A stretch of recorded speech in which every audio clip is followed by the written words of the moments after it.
నమస్తే తెలంగాణ వాళ్ళు ఎక్కడ వేయరు అన్నది ఇవాళ ఒక వార్త వేసుకుని చూద్దాం. మందికి ఒక ఏళ్ళు చూపిస్తాడు, మనకు 4 ఏళ్ళు చూపిస్తారు రేవంత్ అన్న.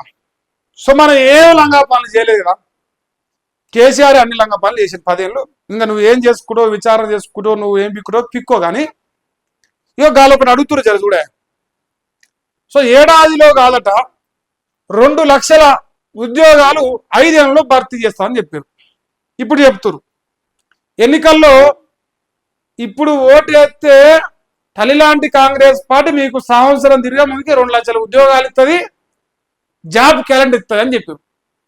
ఇది ఉస్మానియా యూనివర్సిటీకి పోయి ఓయూ కాడికి పోయి నిరుద్యోగులందరూ పిలిచి ఇక మరి మీ రాహుల్ గాంధీ ఉన్నాడుగా, మీ రాహుల్ గాంధీ మీ ప్రియాంక గాంధీ అందరు కుప్పబెట్టి మేము ఆనాడు ఈ మాట అనలేదా 5 ఏళ్లలో 2 లక్షల ఉద్యోగాలు అన్నోని మీరు ఒక ఆధారం బయట పెడితే మీకు ముక్కు నెల రాసి నిరుద్యోగులందరూ మీకు గులాములు అయిపోతారు, సలాం వచ్చి గులాములు అవుతారు. సిగ్గు లజ్జాలని సన్నాసులుగా చూస్తాను. 90% హామీలు నెరవేర్చినాం, మహిళలకు 20,000 ఇస్తున్నాం, రైతులకు 2 లక్షలు ఇచ్చేసినాం రుణమాఫీ, ముసలోళ్ళకు 2,000 పోయి 4,000 వికిస్తున్నాం, రైతు బంధు 10,000 పోయి 15,000 వికిస్తున్నాం, పెళ్లి చేసుకుంటే 1 లక్ష కాదు 1 లక్షకు తులం కలిపేసి 2,50,000 తులం ఉంది ఇస్తా అన్నాం. 90% పీకర్ గానే సిగ్గు లజ్జ లేకుండా మున్సిపాలిటీ ఎన్నికల ఓట్ల కోసం లత్కోరు మాటలు మాట్లాడేది కాంగ్రెస్ వాళ్ళ కాదా? దీనిపైన రేవంత్ రెడ్డి నోరు తెరవాలి, సమాధానం చెప్పాలి, ఆధారం బయట పెట్టాలి. కేసీఆర్ అవినీతి ఆధారం బయట పెట్టలేకపోయినా అట్లీస్ట్ నీ కాంగ్రెస్ పార్టీ 100 రోజుల 6 హామీలలో 90% అమలు చేసింది అని ఆధారం బయట పెట్టు. శ్వేతపత్రం పెట్టు అసెంబ్లీ ముందు, శ్వేతపత్రం పెట్టినా సంతోషం, దానికి కూడా మేము చేకేదాడే. ఇంకా మరో హామీపై నాలుగా మడత చేసిన Congress party. PCC chief Mahesh Kumar అసంబద్ధ వ్యాఖ్యలు చేస్తుంది. ఏడాదిలో 2 లక్షల ఉద్యోగాలు ఇస్తామని మేము చెప్పలే, ఆధారమే. ఇప్పుడు ఆధారం పెడితే అందరూ ప్రతిబద్ధలు అవుతారు, ఆధారం పెట్టకుండా లంగమల్లు అంటే నేను 100 మాట్లాడతాను. నేను కూడా నేను పొద్దుకు 16 చెప్తా. మరి నేను చెప్పదలుచుకుంటే కాంగ్రెస్ వాళ్ళు లంగలు, కాంగ్రెస్ వాళ్ళు రేషన్ బియ్యం ఇస్తలేరు, కాంగ్రెస్ వాళ్ళు ఒకసారి రైతు బంద్ వేయలేదు, కాంగ్రెస్ వాళ్ళు అప్పులు తెత్తలేరు, నేను కూడా చెప్పగలుగుతా. బోకర్ మాటలు చెప్పదలుచుకుంటే ఇక 5 ఏళ్ళ పదవీ కాలంలో ఇస్తామని చెప్పినాం, ఆధారం కావాలి. మహేష్ వ్యాఖ్యలతో ఉద్యోగాలు ఇక కలేనా? ఇవి మా అన్న రేవంత్ రెడ్డి కేసీఆర్ లంగా రేవంత్ రెడ్డి తోపు మా అన్న కట్టలు కట్టిస్తాడని చెప్తారు అందరూ. మరి రోడ్ల మీదకి ఎందుకు వస్తురే? ఒకవేళ మీరు చెప్పేది 5 ఏళ్ళ నిజం అయితే ఎందుకు వస్తారు రోడ్ల మీదకి? అట్లా సిగ్గులజ్జలేని మాటలు అంటే ఎట్లుంటే వీళ్ళని చూసి నేర్చుకోవచ్చు. ఏడాదిలో 2 లక్షల ఉద్యోగాలు ఇస్తామని నాడు ఎన్నికల మేనిఫెస్టోలో హామీ ఇచ్చిన కాంగ్రెస్ ఎన్నికల ప్రచార సభల్లోనూ రేవంత్ రెడ్డి హామీ ఇచ్చిండు. ఉద్యోగాల భర్తీపై ప్రియాంక గాంధీ సైతం భరోసా ఇచ్చింది. ఇప్పుడు ఆ హామీని తుంగలో దొక్కి నిరుద్యోగ యువతకు అన్యాయం చేస్తున్న కాంగ్రెస్ సర్కార్. రాష్ట్ర వ్యాప్తంగా బగ్గుమన్న నిరుద్యోగ యువత. సో ఇది పరిస్థితి. ఇక రాసిరు రాష్ట్రంలో కాంగ్రెస్ ప్రభుత్వం రాగానే నిరుద్యోగ యువతకు ఏడాదిలో 2 లక్షల ఉద్యోగాలు భర్తీ చేస్తాం, హామీలు అమలు చేయకపోతే ప్రభుత్వాన్ని దించేయండి అని చెప్పిందంట. ఎవరు చెప్పారు? మన ప్రియాంక గాంధీ గారు 2023 మే 8న 2023 మే 8న డేటు చూసుకోరు, యూట్యూబ్ లో దొరుకుతుంది కావాలంటే. ఈ మహేష్ కుమార్ గౌడ్ 2024లోట కాంగ్రెస్ ప్రభుత్వాన్ని ఏర్పాటు చేస్తుంది. ఆ తర్వాత మొదటి ఏడాదిలోనే 2 లక్షల ఉద్యోగాలు భర్తీ చేస్తుంది.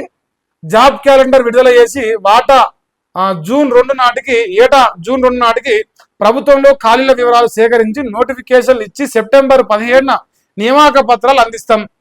పిసిసి హోదాలో ఆనాడు రేవంత్ రెడ్డి మాట్లాడినట్ట. సో మొదటి ఏడాది అంటే 5 ఏళ్ళు అన్నట. నాకు చదువు చెప్పిన గురువుల ప్రకారం అయితే మొదటి ఏడాది అంటే ఒకటే, ముందర ఉన్నదే, వెనకది కాదు. మళ్ళా అప్పుడు శివర్ అని రావాలి. తర్వాత నిరుద్యోగ యువతకు నేను భరోసా ఇస్తున్నా, సంవత్సరం తిరిగేలోపు 2 లక్షల ఉద్యోగాలు హామీ నెరవేర్చే బాధ్యత మాది. 2024 జనవరి 31 రేవంత్ రెడ్డి. ఇది నాకు తెలిసి 2024 జనవరి అప్పుడు పార్లమెంట్ ఎన్నికలు రెడీ అయినట్టుంది. ఇప్పుడు ఆధారం 4 డేట్లతో సహా రాసింది. లేదు తప్పని శ్వేతపత్రం పెడదామా, లేదు గాంధీ భవన్లో కూర్చొని ప్రెస్ మీట్ అయినా పెట్టింది. ఏదైనా సరే ఆధారంతో మాట్లాడదాం. అడు బీఆర్ఎస్ కూడా బీజేపీ కూడా కాంగ్రెస్ కూడా కాదు. పోని నిరుద్యోగుల కాడికి పోయి చర్చ పెడతాం కంటాడు. పెట్టింది కదా మీ ఒక ఆయన మునగాడు అద్దంకి దయాకరు తుప్ప ఉమ్మిరు ఆడికి పోతే తెలుసు కదా, చూసారు కదా జనాలు కూడా. సో ఇప్పుడు అది పక్కన పెడితే నిరుద్యోగుల ఎంగిలి వెతుకుల మీద మీ ప్రభుత్వం వచ్చింది అనేది ఈ రాష్ట్ర ప్రజలంతా తెలుసు. నిరుద్యోగులకు న్యాయం చేయలే, మీరు మంచోళ్ళు అనుకుందాం, మీరు మంచోలే, మీరు 5 ఏళ్ళలో చేస్తానుకుందాం. రైతు భరోసా కూడా 5 ఏళ్ళలో 15 ఏళ్ళు ఇస్తామని చెప్పిరా, అంటే 5 ఏళ్ళలో ఒకటేసారి ఇస్తామని చెప్పిరా. ఎవడా మేము దివాలా కారణమా, మాకు ధమాకు లేదా? 10,000 కాకపోతే 15,000 ఇస్తాం. 130 సంవత్సరాల చరిత్ర ఉంది, కావాలంటే నా దగ్గరికి రారు, లెక్కలు చెప్తా, ఆదాయం ఫుల్గా ఉంది, లంక బీదలు ఉన్నాయి అని చెప్పిన లత్కోరు గలవడో తెలంగాణ ప్రజలకు సమాధానం చెప్పాలి. ఇంకోటి, మరి ఎదురొచ్చిన దేవుళ్ళ మీద ప్రమాణం చేసి విమానం తిని రుణమాఫీ చేయని దొంగోరు కూడా మాట్లాడాము. ఏ దానికైనా కాంగ్రెస్ పార్టీ ఇచ్చిన 6 హామీల్లో ఏ దానికైనా చర్చకు సిద్ధం. తెలంగాణ ప్రజలమే, రాజకీయ నాయకులు ఏం అవసరం లేదు, ఏ పార్టీ అక్కర్లేదు, తెలంగాణ ప్రజలమే చర్చకు సిద్ధం. 90% హామీలు నెరవేర్చడం నిరూపిస్తే ఈ రాష్ట్ర ప్రజలు మొత్తం మీకు దాసోహం అయిపోతాయి. మీరు ఎన్ని లంగకథలు పడ్డా తెలంగాణ రాష్ట్ర ప్రజలు రేపు మున్సిపాలిటీ ఎన్నికల్లో మీకు ఓటేరు కాకేరు. ఇది రాసి పెట్టుకొని ఇక సర్వేలు అన్ని మాకే కథలు కడుతుంటే ఈ లంగమాల జనాలు నమ్మే పరిస్థితి లేదు. తెలుసు కదా రేవంత్ డిసవంతుడు అనేది. ఎదురొచ్చిన దేవుళ్ళ మీద ఒట్టేసి దేవుళ్ళనే మోసం చేసిన దొంగ మనసులను మోసం చేయడం పెద్ద లెక్కన, దేవుళ్ళనే మోసం చేసిన అసలు గొప్ప చరిత్రం అనేది. అది పరిస్థితే. ఇది మా మహేష్ అని ఇట్లా మాట్లాడుతున్నట్ట, అది కూడా రాశారు. ఇక రేపే నిరుద్యోగ కవాతు, ఇందిరా పార్క్ లో మహాధర్నా చేయబోతున్నట. జాబ్ క్యాలెండర్ ప్రకటించాలి, 2 లక్షల ఉద్యోగాలు భర్తీ చేయాలి, యువతకు నిరుద్యోగ వృత్తి ఇవ్వాలి, సర్కారుకు నిరుద్యోగ జేఏసీ డిమాండ్ చేసింది. నిరుద్యోగ జేఏసీ అంట మన మా కోదండరామిరెడ్డి జేఏసీ కాదేమో. సో నిరుద్యోగుల హామీల అమలుపై కాంగ్రెస్ ప్రభుత్వ పెద్దల తాత్సారంపై మండిపడ్డట.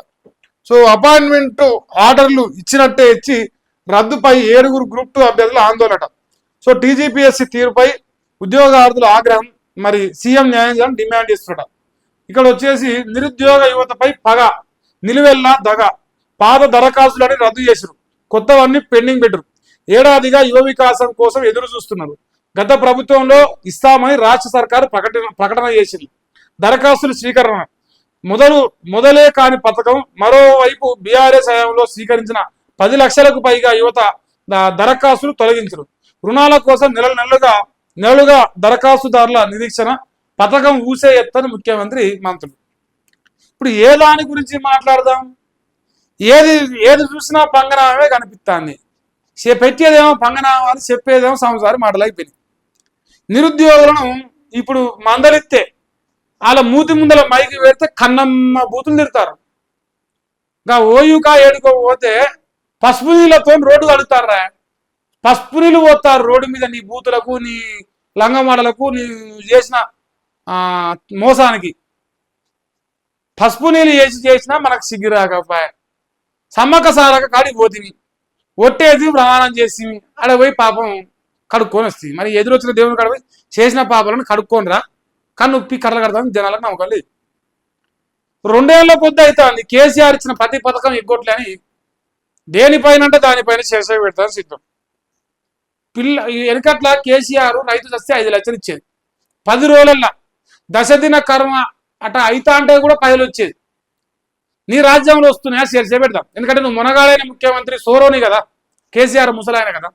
సో దానిపైన చర్చకు సిద్ధం. దానికి తోడు ఈ రాష్ట్రంలో కల్వకుంట్ల చంద్రశేఖరరావు గారు మరి ప్రధానంగా మేజర్గా పెళ్లి చేసుకుంటే ఆడబిడ్డకు ₹1,00,000 ఇచ్చేది.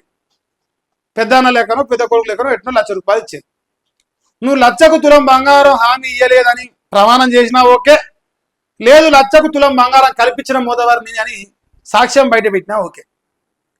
ఇంకోటి, ఆ వచ్చే కళ్యాణ లక్ష్మి కూడా కేసీఆర్ పెళ్లి అయిన నెలలకు ఇస్తే మనకు పెళ్లి అయినాక ఒక కొడుకు ఇచ్చినాక వానికి బారసాలకి ఇస్తాన్నాం. మనం సోరోలం కదా, మనం పీకుడు మునగాలం కదా, అందుకే ఇంత మంచి పనులు చేస్తాను అనేది తెలంగాణ ప్రజలు అంటారు. ఇందులో ఏ ఒక్కటి అవాస్తవం నిరూపించినా, ఏ ఒక్కటి తప్పని నిరూపించగలిగినా దేనికంటే దానికి ఈ రాష్ట్ర ప్రజలందరూ మీ సిద్ధం.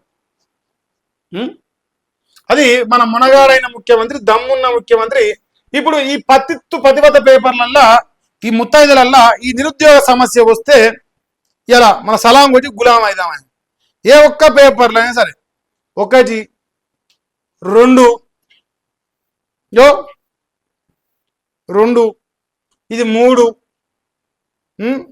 ముత్తైదులు అన్నమాట ఇవన్నీ ముత్తైదులు. సో ఇప్పుడు ఇక పెద్ద ముత్తైద నేను లోకానికి నేను పీకుడు మోగునని పుట్టిన ముత్తైదు ఉందిగా ఈ ముత్తైద రాసిన చూడండి. అబ్బా కొడుక్క పండబెట్టి చీరతారు వాడు పోతే ఇప్పుడు పండబెట్టి ఇట్లా ఇట్లా చీరతారు 2 బంగాలు. ఇప్పుడు ఎడిగిపోతే నిరుద్యోగుల కాడికి పోతే అన్నా పల్లి బఠానీలో ఎమ్మెల్సీ అన్నా మందు తాగి ఎమ్మెల్సీ ఆయన అన్నా ఇప్పుడు చెప్పవని అన్ని అడిగిపోయి ఇప్పుడు పల్లి బఠాలు పక్కన వాళ్ళ చీరి నోట్లో నూపుతారు. అందుకే ఇప్పుడు ఈ కుక్కకు కనిపిస్తలేదు ఆ వార్త. మరి ఇవన్నీ ఈ 5 నమస్తే తెలంగాణ బీఆర్ఎస్ కరపత్రం, ఈ 5 ముత్తైదులు రేవంత్ రెడ్డి కాంగ్రెస్ పార్టీ కరపత్రం ఓపెన్. వాళ్ళు లంగలు అయితే వీళ్ళు లంగలే, వాళ్ళు మంచులు అయితే వీళ్ళు కూడా మంచులే అంతే.